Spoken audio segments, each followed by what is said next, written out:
Laura, I need gas money. Gas money? I just filled your tank up the other day. Where did all the gas go? If you're going to ask me complicated questions like that, I'm not even going to respond. Now give me the money for the gasoline. I'm in no mood to argue. What did you do with the $20 I gave you a few hours ago? Spent it on drugs, I bet, didn't you? Well, that was a few hours ago.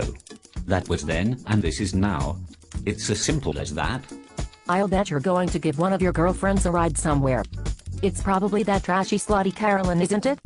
I bet if Carolyn came out in a nightgown, like I was wearing last night, you wouldn't fall asleep. You'd be drooling, wouldn't you, Jim? I wouldn't be worried about me drooling, as you're the one suspended over a large pool of molten steel.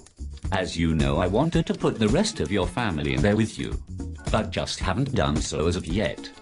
Well, la-dee-da, like I really care, Jim, you're the one that is going to go without supper tonight, if anything happens to me. Ye gads, no supper. I hadn't thought about that. Perhaps I should reconsider.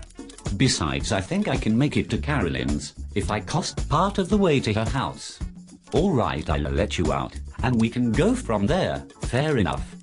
Ha, I knew you were too weak to go through with it. Just for that, you can eat dog food tonight. And I'm sure you'll enjoy it. Just tell yourself it's a steak with all the trimmings.